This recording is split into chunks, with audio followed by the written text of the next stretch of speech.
এই সরকার নতুন সংস্কৃতি আমদানি করেছে, যেই সংস্কৃতির নাম আমরা এর আগে রাজ্যে শুনিনি, বুলডোজার সংস্কৃতি। রাতের অন্ধকারে বুলডোজার লাগিয়ে কখনো ব্যবসায়ীদের দোকান ঘর, কখনো ব্যবসায়ীদের চা বিক্রির আস্তানা, কখনো বিভিন্ন রাজনৈতিক দলের অফিস ঘর ভেঙে সেখানে গুঁড়িয়ে দিচ্ছে।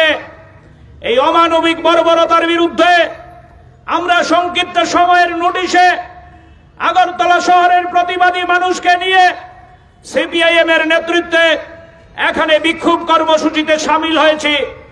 না বন্ধু, আমাদের এই বিক্ষোভ কর্মসূচি থেকে আমরা পৌর নিগমের অফিসে ইট পাটকেল ছোড়ার জন্য আসিনি। আমরা পৌর নিগমের অফিসের সাইনবোর্ডে ওই ঝান্ডা দিয়ে আঘাত করার জন্য আসিনি। আমরা এই অমানবিক সরকারের ওই যে দৃষ্টিকোণ, এই দৃষ্টিকোণের কথা পৌর প্রশাসনের কাছে তুলে ধরতে এসেছিলাম। আমরা এই পৌর নিগমের অফিসারদের জরুরি ভিত্তিতে টেলিফোন করে সময় চাইছিলাম। তারা বলছে তারা ব্যস্ত, সময় দিতে পারবে না। আমরা এই পৌর নিগমের সামনে দাঁড়িয়ে কথা দিতে চাই, না বন্ধু, পুলিশ দিয়ে সিআরপি দিয়ে আমাদেরকে গেইটে আটকে রাখতে পারবেন না। আমরা এই ব্যবসায়ীদের স্বার্থে আপনাদের কাছে স্মারকলিপি নিয়ে আজ না হোক কাল যাব, এই সরকারকে বাধ্য করব এই অমানবিক বুলডোজার সংস্কৃতির বিরুদ্ধে রাজ্যের মানুষ যাতে রাস্তায় নেমে প্রতিবাদ করে মানুষকে সজাগ সতর্ক করার জন্য আমরা মানুষকেই ঠিকানা হিসাবে বেছে নেব। ওই আপনারা লক্ষ্য করবেন, আজকে দুপুরবেলা আমাদের সিপিআইএম এর তরফে প্রতিনিধি দল আমরা সিদ্ধান্ত করেছিলাম দুর্ঘটনাস্থল, ক্ষতিগ্রস্ত স্থল আমরা দেখতে যাব।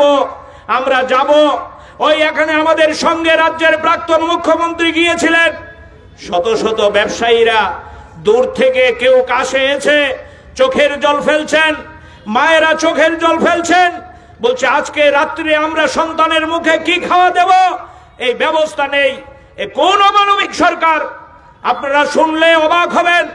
আমরা গত পরশুদিন এই পৌর নিগম অফিসে এসেছিলাম, এখানকার সর্বোচ্চ অফিসারের থেকে সময় নিয়ে স্মারকলিপি নিয়ে, ওই আমাদের লেকচুমনি থেকে বেশি দূর নয়, আমি বলতে বাধ্য হচ্ছি, অভয়নগরের 13 নম্বর ওয়ার্ড এলাকা, ওখানে এলাকাবাসী এসছেন আমাদের কাছে সিপিআইএম এর অফিসে, এসে বলছেন এই এলাকায় ড্রেন তৈরি হচ্ছে, ড্রেন সঠিকভাবে নির্মাণ হচ্ছে না, একদিকে বড় হয়ে যাচ্ছে ড্রেন, আরেকদিকে ছোট ড্রেন, এই ছোট ড্রেন হলে জল যাবে না।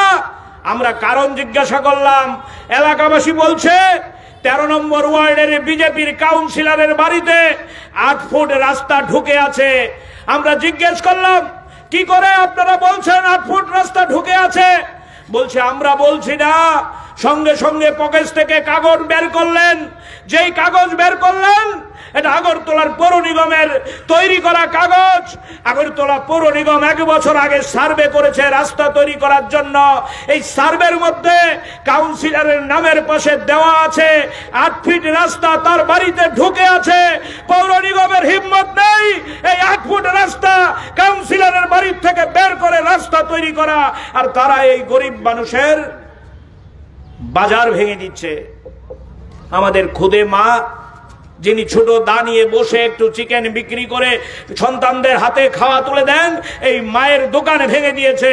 ওই মানিক সরকারের কাছে চোখের জল ফেলে বলছে আমার ঘরের চালটা পর্যন্ত নেই, আমার বাড়ির চাল পর্যন্ত আঘাতপ্রাপ্ত হয়েছে। এই হচ্ছে অবস্থা আমাদের রাজ্যের। তাই আমি বন্ধুদের কাছে বিনয়ের সহিত বলবো, বন্ধু, আমরা বিশ্বাস করি মানুষ হচ্ছে শেষ কথা, প্রতিবাদের রাস্তা হচ্ছে শেষ কথা। আমরা আজকে এই ডেপুটেশনের মধ্য দিয়ে আমরা দায়িত্ব শেষ করতে চাই না, আমরা আপনাদের কাছে কথা দিতে চাই। আজকে অল্প সময়ের নোটিশে যেভাবে আপনারা এখানে এই বিক্ষোভ কর্মসূচিতে সামিল হয়েছেন, আপনাদের কাছে আহ্বান থাকবে তথাকথিত এই ডাবল ইঞ্জিন ট্রিপল ইঞ্জিনের সরকারের জনবিরোধী যে চেহারা, এই চেহারা আপনারা মানুষের কাছে নিয়ে যাবেন, মানুষকে সংগঠিত করবেন, মানুষকে সাথে নিয়েই এই বুলডোজার সংস্কৃতির বিরুদ্ধে আগামী দিনে এই আক্রান্ত মানুষজনকে সাথে নিয়ে আমরা প্রতিবাদ প্রতিরোধের ব্যারিকেড তৈরি করব। এই শপথ, এই প্রতিজ্ঞা আপনাদের কাছে করে আমি আমার সংক্ষিপ্ত কথা বলা শেষ করছি। ইনকিলাব জিন্দাবাদ, সিপিআইএম জিন্দাবাদ।